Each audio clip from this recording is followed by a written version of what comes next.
First, I want to recognize the team members who have significantly supported the scholarship awards. I ask, thank you. They are our Executive Director, Vernon Zager, Village Chaplain, Tom McCree, and from the culinary staff, Chris McCutcheon and Orlando Toronto. From the Central Florida Foundation, we welcome the Vice President of Philanthropy, Nicole Donaldson, and the Community Investment Manager, Alyssa Mahadeo.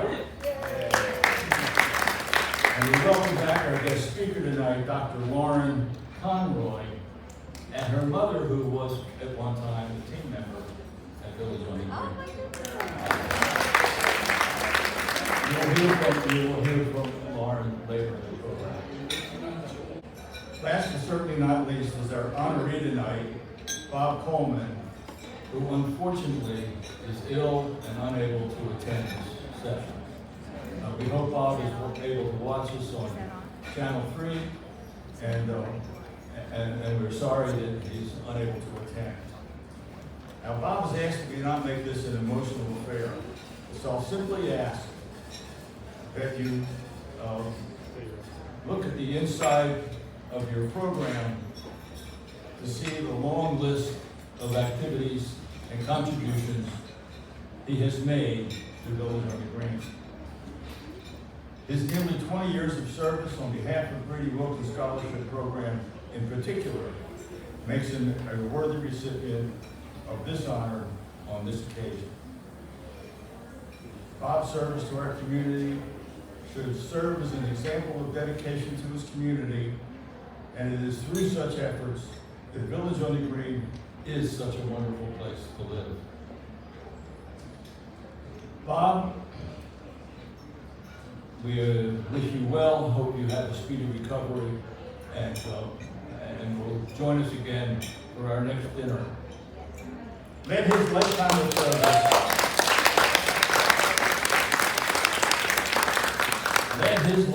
of service serve as an example to the rest of us to contribute in whatever way we can.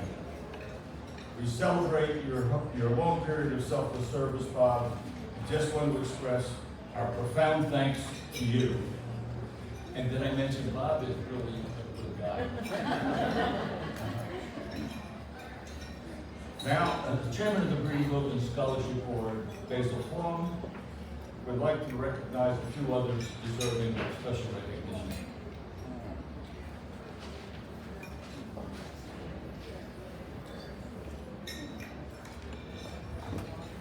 Thank you, Dick, and welcome everybody.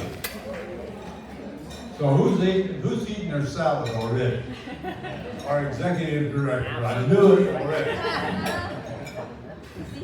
One of the wonderful experiences of living at Village on the Green is to participate in various committees and groups, and to realize the amount of talent that surrounds us by our fellow residents. And that is certainly true of the Brede-Wilkins Scholarship Board. Such was my experience with them for a long time. The current membership of the board has been listed, and Dick has already pointed out they're on the back of your agendas. But we've had some people who have concluded their service to the board, which I'd like to recognize tonight. You know, the board members of the Brede-Wilkins team actually participate in formulating the annual program. It's different every year. It may look a lot the same, and it does. It has very characteristics, but every year we have different amount of money, different audiences, and as you'll later learn, sometimes we give scholarships to people who are in a different category. But at this point, I want to recognize those who have concluded their service as members of the Brede-Wilkins Scholarship Board. Every one of these persons brought unique gifts and talents to the board. Now, Fanny Griffin is here tonight, and Fanny brings probably the most unusual service to the board anybody can imagine. she actually paints photographs. She's a resident painter, a resident portrait artist. And so, in exchange for a little donation, Fanny would actually paint a picture for you. So all sorts of talents are recognized. But let me call a few. And our last, when I call your name, I know her. I'm in love with her.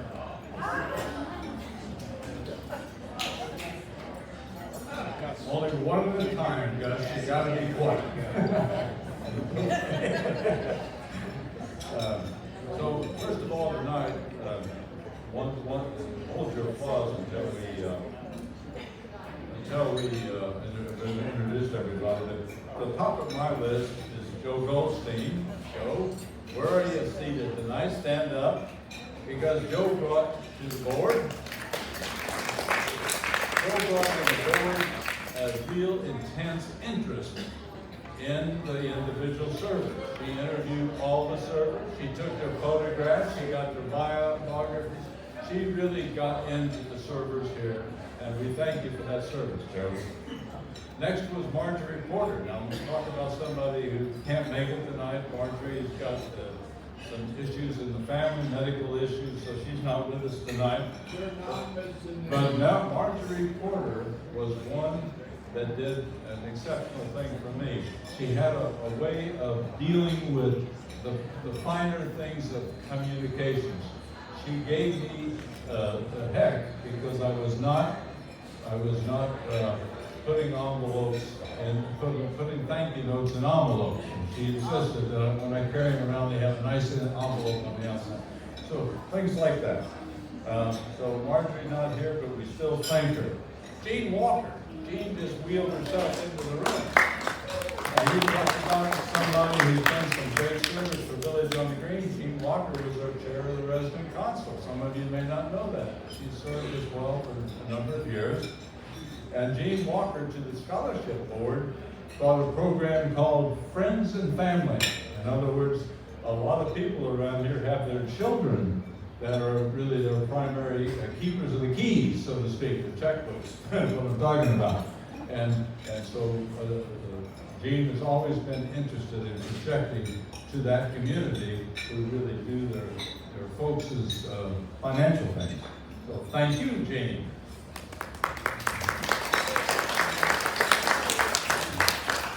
And finally, we had Nicole Sullivan. Nicole was a server who, along with Natalie, who's here, who's still on the board, was our first try at putting our graduates on the board. And the layout of the dining room tonight was provided by Natalie. She handled all. If you didn't like your seat, that's the person who got it. Right here, come me.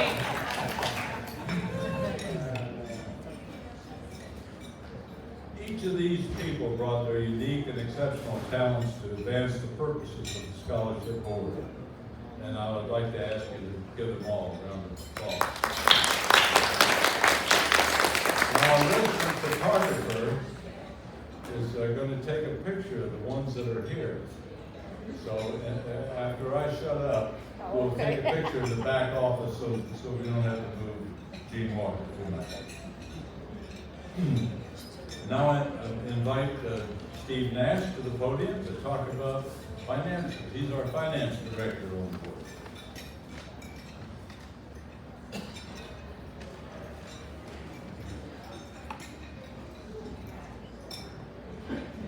Can you hear me? All right. I am Steve Nash, and I serve as a director for finance on the Brede-Wilkins Scholarship Board. When the pandemic closed the activities like this in 2020, we were ready to recognize donors who have contributed $10,000 or more to the scholarship program. You might recognize that this amount is equal to the top scholarship award. Among those donors that I want to recognize tonight are Stan and Joe Goldstein.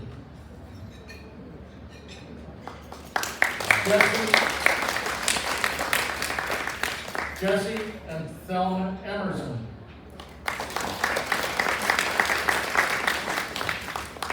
Shirley Wagner. Although the plaque with the names is stored for construction, each person is identified on that plaque, which will be out in the area. Some residents use Brede-Wilkins Fund to make legacy gifts to honor their resident parents. In the year of cancellation, we have invited the daughters of Mary Kay Hurt, who had honored their mother with a major legacy gift. Mary Kay Hurt was a member of the board and contributed to the selection of the applicants for scholarship. Similarly, Eric Holford, son of former resident Irene Holford, presented another major legacy gift in honor of their mother. These legacy gifts are a terrific way of supporting Brede-Wilkins scholarships and to go a long way towards sustaining the program as well as honoring those loved ones. For any resident interested in a legacy gift, I or any of my fellow board members and the Central Florida Foundation representatives will be glad to help you with this matter. I would be remiss if I did not mention that 2022 is shaping up to be an incredibly challenging year. With a 12.5% increase in DOTG monthly service fees and the disappointing earnings of the portfolio income, our donations are substantially below those of prior years. I encourage you to help the scholarship program as much as possible. I pass the microphone to Dick Altman for the invocation. Is you going to do the invocation, or is Tom here? Tom's not here? I guess we'll go together.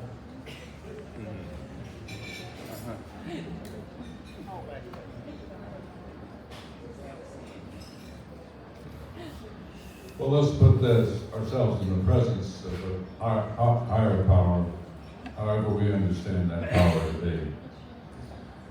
We recognize and are grateful for all the people that have provided generously from their time and treasure to make this possible. We ask continued blessing on the people who have been the awardees over the year. We ask that we be sustained in this, that this legacy grow and continue to build a great community here at Village on the Green. Amen? Amen. Dinner is served.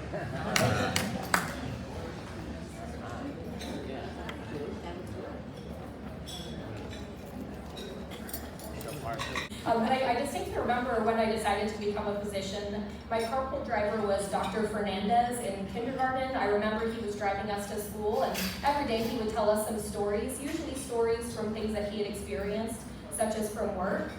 And one morning he told us about a little boy who showed up in the emergency room with ear pain.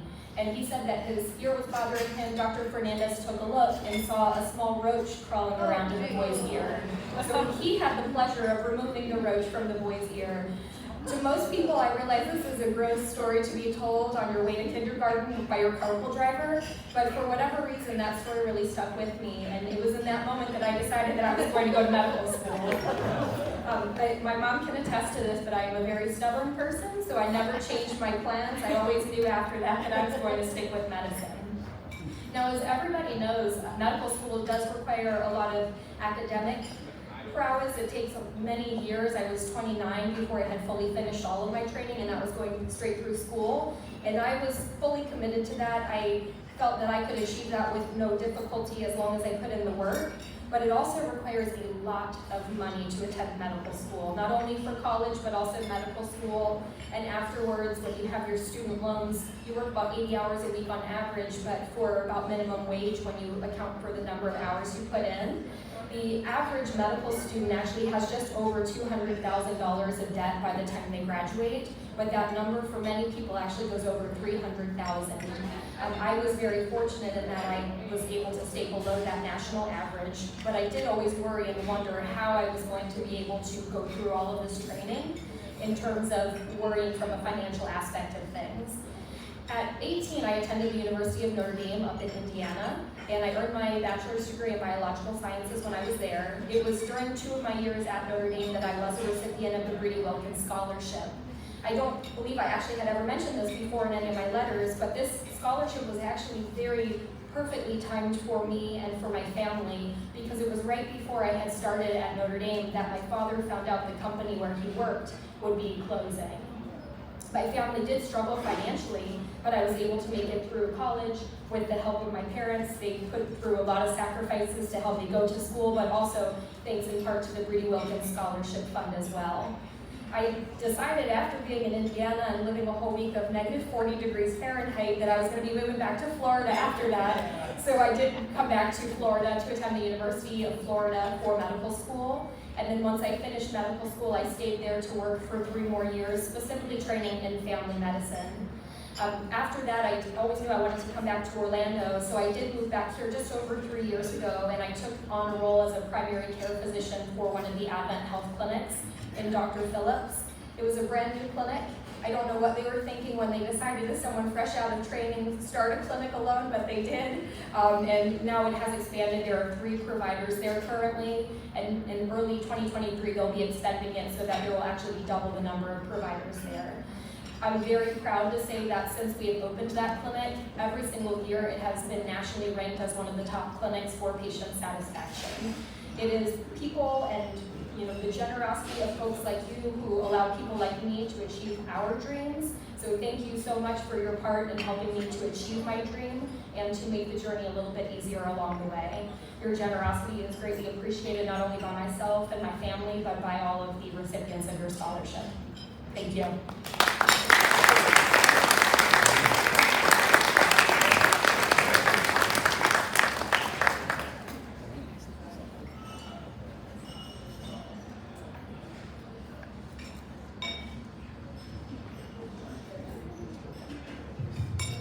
Tonight, what we hope to do, if we're successful, is tell you a little bit about how it all comes together and introduce you to the people who do that for you.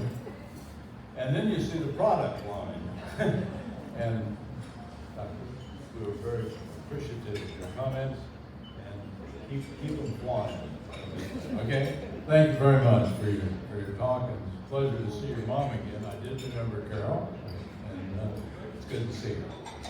Let's do a little on the job training tonight, because I've got to shuffle the menu just a little bit on you, if I can do that.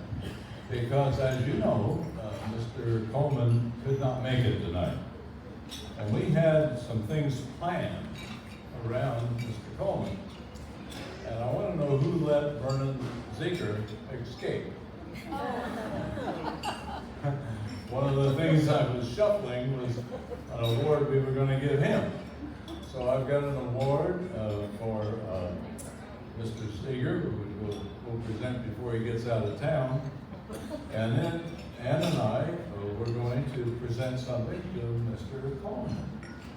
So I think, Ann, we ought to discuss a little bit about what we were going to do for Mr. Coleman. Can we do that? Join me?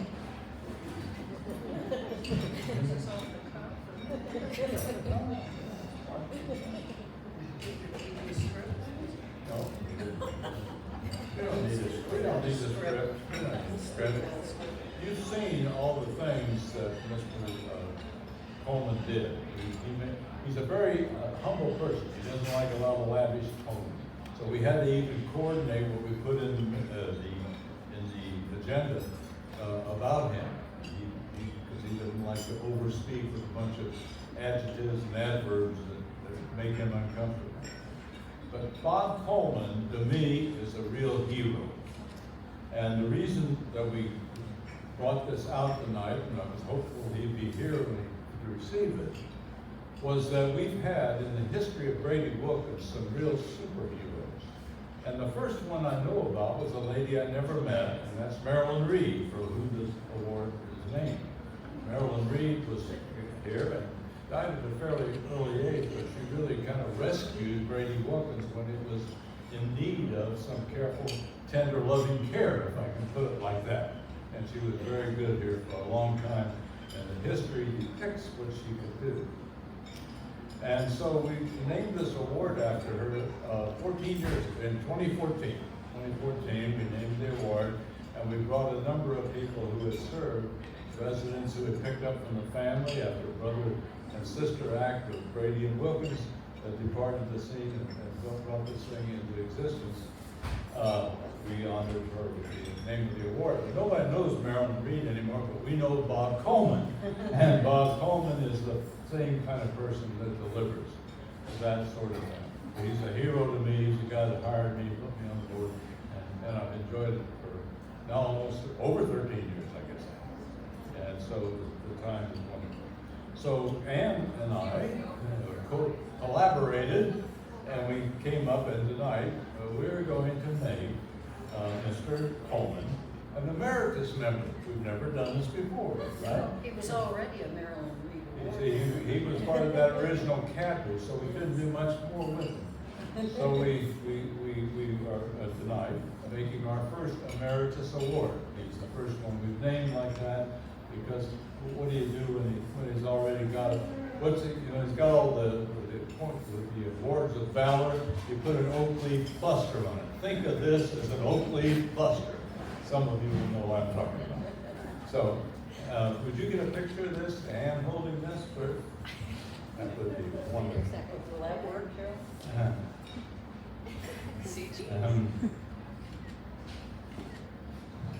Okay. Congratulations, Bob. Are we videoing this? No, we're not. I don't know where the video or what either. It is. Oh, we are. That's good. Well, anyway, we'll save this for you, Bob. Okay, and then you did your Vernon one. Yeah, I did the Vernon one. I did the Vernon one. But this assembly, this group tonight, this dining room, needs to know there's somebody else to be honored tonight. And I wonder if you thought of, you were all new members, do you remember the history that you got, the little book of the history of Brede-Wilkins, 25 years and brought up to date? Surely somebody has seen that history book, right? I brought a copy. Have you not seen that? Everybody's seen it because we proudly display it. Well, the lady standing to my left is the one that was responsible for bringing the histories that we had together to make this one history. Because we had what? And 3 different histories. We had the Virginia Anthus history. We had the Bill Wharton history. The Bob Coleman history. So what we said was we needed one authoritative history of Brede-Wilkins. And Ann put that together for us. So we owe her that. But that's not all she did. She prepared annual updates of history that have been done every year since that was published. So we have a complete history. She developed a database. How do you think we stayed in contact with Dr. Conroy? How do you think that Natalie Sullivan was able to set up an alumni group who keeps the awardees together? We have the data bank. We didn't have that, except for the lady to my left. She created and printed the programs. Not only did she create them, did she print them, she put them on the table before you arrived today. And that's nothing, I mean, that's ideas for me. And she ensured that Brede-Wilkins Scholarship are kept alive in communication. Every month, I hope you read something about Brede-Wilkins. That's because she maintains a calendar that says we put this in the Green Horizon this month, and we put this in the Green Horizon, and then she gets guys like me to try to write something on it. The award is so long overdue that I'm almost ashamed to give it. But we do have something for you, Ann. We do, if I can find it. If I can find it. It's in here somewhere. Here it is. Here it is. This is the William Marilyn Reed Award, given to Ann P. Blair for outstanding service to the Brede-Wilkins Scholarship Program, October the 8th, 2022. And I couldn't think of a better person to get that award.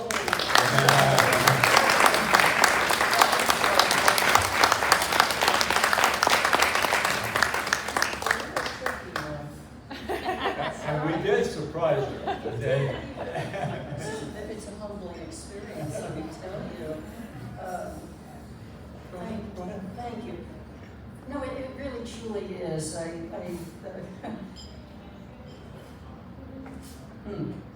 There's some pretty big shoes to fill at the Marilyn Reed, when you think about what she did.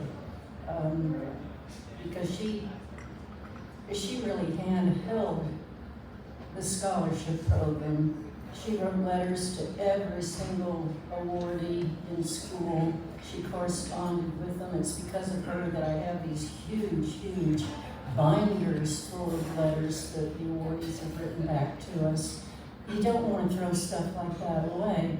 And through the years, as people have gone and passed on and everything, you collect this, and what do you do with it? Well, I have it.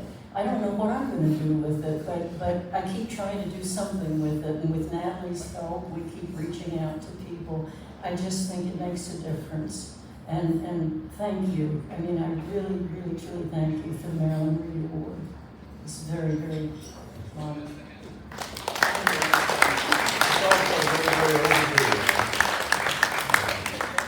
Yeah, I hope so.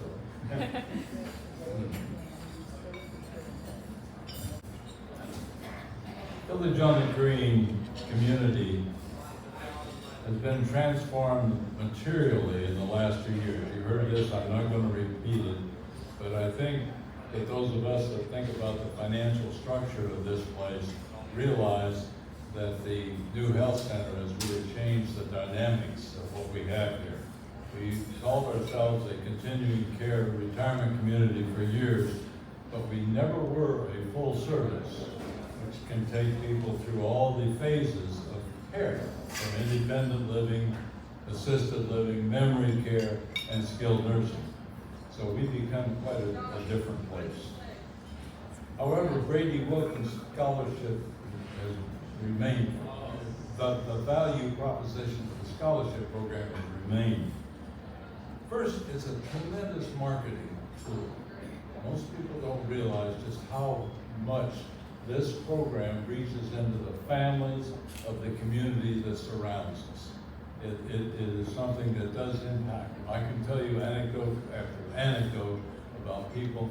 And one night we were having an affair like this with new residents and attendants, and I asked this individual, how did you get here? And he said, oh, I've been coming here a long time. My grandson worked here. That's how I found out about Grant Village on the Green.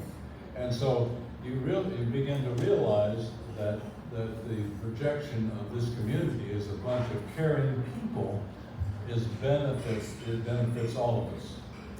Village on the Green is known for scholarship in the churches and synagogues of the area as well as the schools. There are residents living here today, as I've said to you, who were introduced to Village on the Green from a high school student who worked here. Parents often tell us that they value the fact that their teens can work in a pleasant, safe environment such as this, a place known to them, and with the added benefit of, as a teenager, being able to relate to and develop relationships with senior members of the community. And it wasn't designed for that. I'm going to digress, and I got a few minutes here. I'm going to tell you that last year when they tore this building up inside to make the beautiful new facility that it is, we actually found the founder's note that he read to the members of this community in 1989. And I always viewed it as primarily an altruistic outreach to the student servers here in the dining room. Well, that's much as true, but the founder spoke in that address as much about that as he did the need to make community here. Why?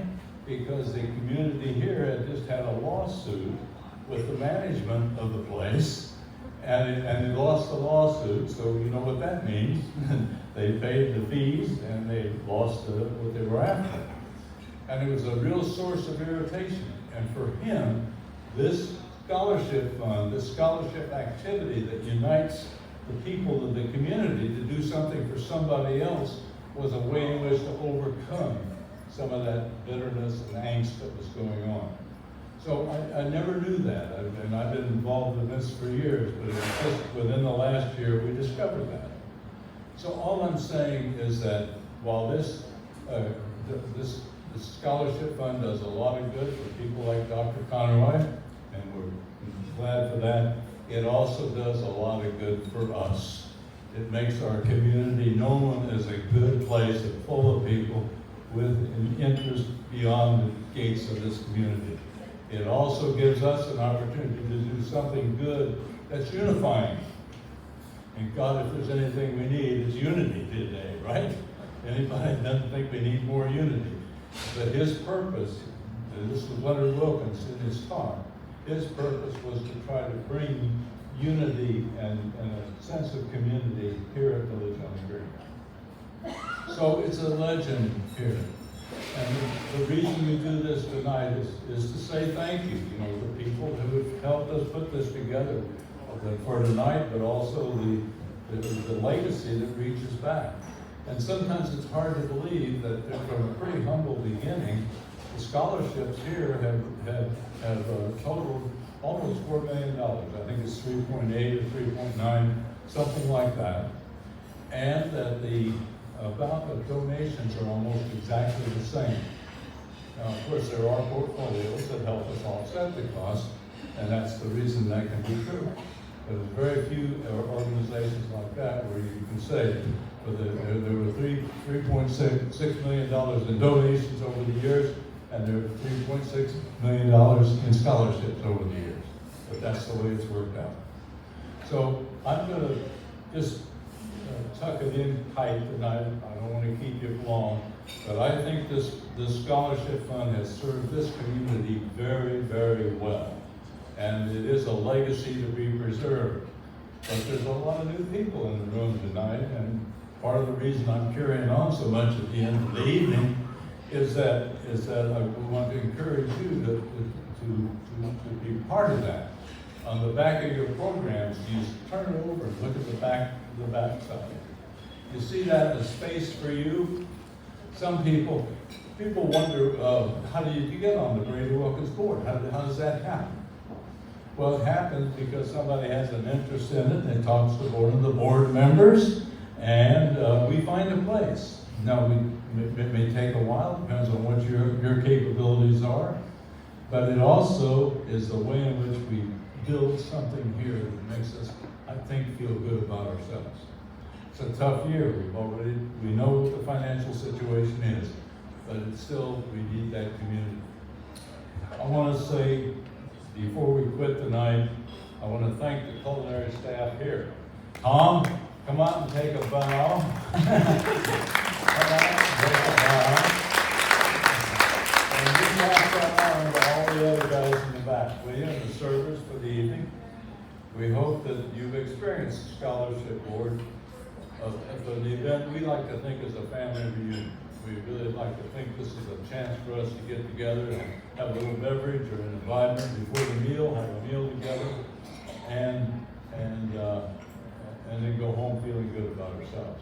But it's a legend to be preserved, and I really encourage you to support the Brede-Wilkins Fund to the degree you have. They volunteer many different talents, much time and treasure over the years, to make our world a little more human by sharing what they have to build a future we won't see. We realize the age group of this place, we're probably averaging somewhere in the 80s, so our future, we'll never see what Dr. Conroy is really going to do in this medical career of hers. She may be the greatest physician Orlando ever had. I think so, I hope so. Oh, here you come. Okay, so come on out, gang. Come on out, gang. Thank you.